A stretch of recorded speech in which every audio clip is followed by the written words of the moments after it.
कल दोपहर 3:30 बजे का वक्त है दर्शकों जब युद्ध अभ्यास होगा और 8 मई रात 9 बजे तक भारत का हवाई युद्ध अभ्यास चलेगा।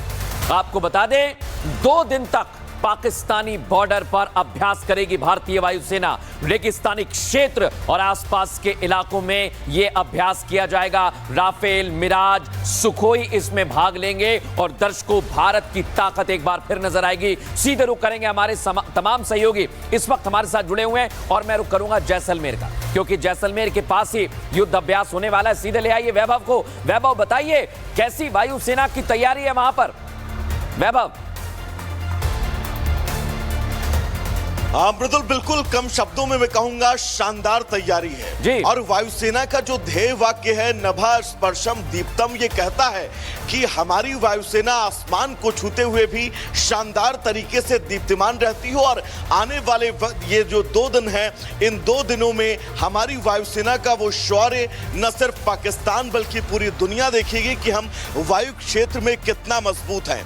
खास बात यह है इस युद्धाभ्यास की कि ये युद्धाभ्यास जिस लोकेशन पर हो रहा है वो बिल्कुल सरहद के पास है, यानी कि जैसलमेर में होने वाला वायुसेना का युद्धाभ्यास और हमारे उन तमाम वायुयानों की गर्जना जब पाकिस्तान की सरजमी तक दस्तक देगी तो यकीन मानिए हमारे पड़ोसी मुल्क पाकिस्तान की रूह कांप जाएगी। और 2 दिन तक युद्धाभ्यास चलेगा। बिल्कुल 7 तारीख और 8 तारीख मेरे सहयोगी मेरे साथ जुड़े हुए हैं, लेकिन दर्शकों कल ये युद्धाभ्यास कहां पर होगा? वैभव को मूव कीजिए, दिखाइए जरा मैप, ये कहां पर युद्धाभ्यास होने वाला है। ये पहले भारतीय वायुसेना की तस्वीर आपको दिखा रहा हूं। हमारे फाइटर जेट्स हैं ये पूरी तरह से कल पाकिस्तान की बॉर्डर के पास युद्ध अभ्यास करेंगे। वो मैप दिखाइए जरा आप। और आपको एक और बड़ी जानकारी दे दूं मैं दर्शकों, एक एक करके जो अभी तक मैंने आपको तस्वीर दिखाई है, इस बीच एक और बड़ी खबर मेरे पास है। 10 घंटे बचे हुए हैं। देश भर में सबसे बड़ी मॉक ड्रिल होगी। देश के 300 जिलों में एक साथ मॉक ड्रिल की जाएगी। 259 जगह पर होने वाली मॉक ड्रिल की तैयारी तेज कर दी है। जम्मू कश्मीर से लेकर दिल्ली तक रिहर्सल की गई है दर्शकों। सड़कों से लेकर रेलवे स्टेशन तक मॉक ड्रिल की जाएगी।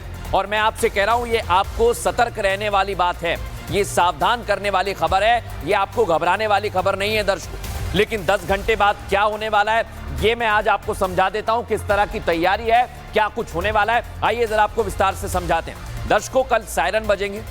आपात स्थिति में आपको क्या कदम उठाना है ये बताया जाएगा। सायरन के जरिए अलर्ट किया जाएगा, मूव कीजिए इसे। और आवाज अप डाउन होगी, तेज होगी, कम भी होगी, लेकिन इसका डेसिबल कितना रहेगा? 120 से 140 डेसिबल की आवाज होगी। अब आपको एक और मैं खबर दे रहा हूं, ब्लैकआउट कर दिया जाएगा। जैसा आप देख रहे हैं कॉलोनी में लाइट जलती है, ब्लैकआउट हो जाएगा। युद्ध के समय ये प्रभावी और अहम होता है। क्यों होता है? क्योंकि दुश्मनों से हम अपनी लोकेशन को छिपाते हैं। लोगों को ड्रोन, मिसाइल और जितने भी अटैक होते हैं उससे बचने में पहले से ही तैयारी करानी होगी, इसलिए ये मॉक ड्रिल की जा रही है। ये खबर मैं आपको दे रहा हूं दर्शकों, लेकिन अलग अलग जगह पर किस तरह की तैयारी है हम लोग करेंगे हमारे सहयोगी सुमित का, अनामिका का। सबसे पहले मैं अनामिका आपके पास आ रहा हूं, फिर सुमित आपके पास आऊंगा। बताइए जरा वहां पर मॉक ड्रिल की किस तरह की तैयारी की जा रही है? और देखिए पूरे देश में वैसे तो तैयारी है, लेकिन हमारी मौजूदगी श्रीनगर में है और श्रीनगर वो इलाका जो कि पहले से ही काफी संवेदनशील है। लिहाजा कल के मॉक ड्रिल को लेकर के सबसे ज्यादा नजरें उन इलाकों में रहेंगी जो कि लगे हुए एलओसी से, जहां पे बंकर भी पहले से बने हुए हैं, जिन्हें एक्टिवेट भी कर दिया गया है। और वहां पे रह रहे लोगों को ये समझाया जाएगा कि सायरन की आवाज सुनने के बाद उन्हें कितनी देर में बंकर में घुस जाना है, कि सायरन का मतलब क्या होगा और किस तरीके से उन्हें खुद को बचाना है। तो पुंछ, इसके अलावा राजौरी, इसके अलावा बारामूला, पुलवामा, कुपवाड़ा से लेकर के तमाम वो इलाके जो पहले से संवेदनशील है, जहां पे बंकर बने हुए, जो वो इलाके जहां से पीओके नजदीक है, उन इलाकों पे खास फोकस रहेगा।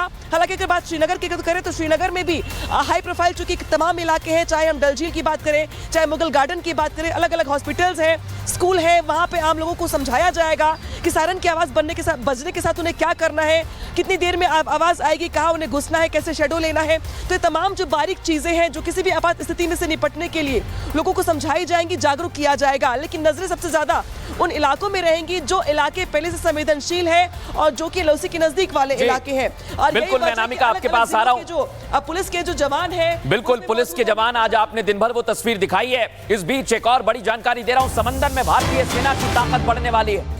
नेवी की ताकत जल्द बढ़ेगी दर्शकों। रूस से जल्द मिलने वाला है युद्धपोत तमाल, ब्रह्मोस मिसाइल, ब्रह्मोस मिसाइल से ये लैस होगा। आप सोचिए, मॉडर्न स्टील तमाल इसका नाम है दर्शकों, लेकिन ये किस कमाल का है आइए जरा मैं आपको बताता हूं, क्योंकि रूस से ये टेक्नोलॉजी भारत में आएगी तो भारत कितना मजबूत होगा। आइए जरा आपको बताता हूं। मॉडर्न स्टील युद्धपोत है तमाल और ये भारतीय नौसेना को मई में मिल जाएगा दर्शकों, मई में। बड़ी बात क्या कह रहा हूं मैं आपको, ये रडार की पकड़ में नहीं आ सकता है। और एक और बड़ी बात, एक बार में 3000 किलोमीटर की दूरी तय कर सकता है। सुपरसोनिक ब्रह्मोस मिसाइल दाग सकता है, 55 किलोमीटर प्रति घंटे की स्पीड से बढ़ता है और दुश्मन की पनडुब्बियों को नष्ट करने में सक्षम है। यह इसकी ताकत है। एक बार हम रुक करेंगे हमारे सहयोगी सुमित का, ले आइए सुमित को। सुमित, भारतीय नौसेना की ताकत बढ़ने वाली है और पूरी ताकत यह बता रही है कि पाकिस्तान इसीलिए कांप रहा है क्योंकि भारत ताकतवर है। देखिए, अगर सागर की बात करें तो भारतीय वायुसेना की जो ताकत है, माफ कीजिए, भारतीय नौसेना की जो ताकत है वो बेजोड़ है। और जो पाकिस्तान है वो कहीं नहीं टिकता है। पाकिस्तान के पास कोई ऐसा युद्धपोत नहीं है और इसलिए उसने तुर्की की मदद ली। लेकिन भारत की अपनी ताकत के बीच जब रूस से नया युद्धपोत पहुंच रहा है, उससे पसीने इस वक्त पाकिस्तान के जो है वो छूट रहे हैं और इससे भारत की ताकत और भी ज्यादा मजबूत हो रही है। और बड़ी बात यह है कि ब्रह्मोस मिसाइल से यह पूरी तरीके से लेस होगा। और आपने सुना होगा अभी पाकिस्तान के उन सांसदों के बयान जो संसद में पाकिस्तान के खड़े होकर कह रहे हैं कि भारत तैयारी कर रहा है कि ब्रह्मोस के जरिए आखिर कैसे पाकिस्तान को निस्तेनाबूद करना है। और यही वजह है कि रूस की तरफ से कल जो खासतौर पर बात भी प्रधानमंत्री नरेंद्र मोदी और रूस के राष्ट्रपति पुतिन के बीच हुई, जिसके साथ अब भारत ने कल कह दिया था रूस की ताकत भी जो है वो एड ऑन हो रही है। बिल्कुल, और ये ताकत जब एड ऑन होती है तो भारत मजबूत होता है। और इधर भारत तो अभी सिर्फ मॉक ड्रिल कर रहा है, युद्धाभ्यास कर रहा है, लेकिन पाकिस्तान कांपने लगा है दर्शकों। भारत के एक्शन से पाकिस्तान में दहशत है। पाकिस्तानी नेता पाकिस्तान पर, उन्हीं लोगों पर हमले का डर सताने लगा है, भाग रहे हैं। कल मैंने आपको दिखाया था ना, पाकिस्तान पर हमला करने वाला है भारत। ये कह रहे हैं उमर अयूब, भारत की मिसाइलों से बर्बादी आ जाएगी। अयूब कह रहे हैं कि अगर भारत ने हमला करा तो पाकिस्तान पूरी तरह बर्बाद हो जाएगा। सुनिए जरा वो क्या कह रहे हैं। आपकी मिलिट्री कह रही है कि हिंदुस्तान का अटैक इमिनेंट है, किसी भी वक्त किसी टाइम पे आ सकता है। हिंदुस्तान ये अटैक, इमिनेंट अटैक अपना ब्रह्मोस सुपरसोनिक क्रूज मिसाइल के जरिए करेगा।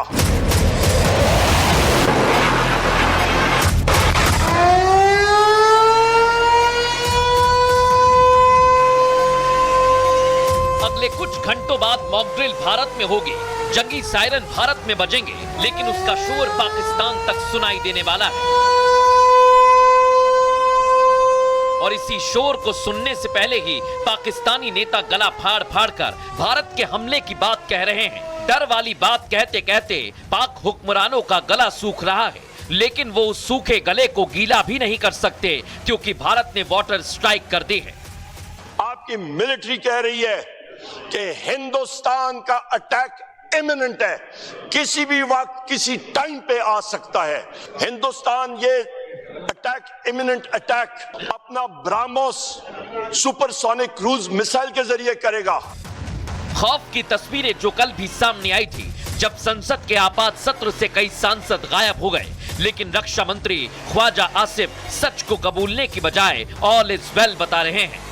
फाइनेंशियली भी स्ट्रांग है अल्लाह के फजल से और मिलिटरीली भी स्ट्रांग है अल्लाह के फजल से। हम पूरा उनको घर पहुंचा के आएंगे। मोदी को जो है तैयार है, तैयारियाँ बिल्कुल मुकम्मल हैं। एक सेकंड के लिए भी गार्ड जो है वो डाउन नहीं किए जा रहे क्योंकि ख़तरा जो है बदस्तूर मौजूद है और इसमें कोई कमी वाक़या नहीं हुई। जो उथल पुथल पाकिस्तान में मची है किसी से छिपी नहीं है और उसके सबूत उसके नेता एक एक कर सामने ला रहे हैं।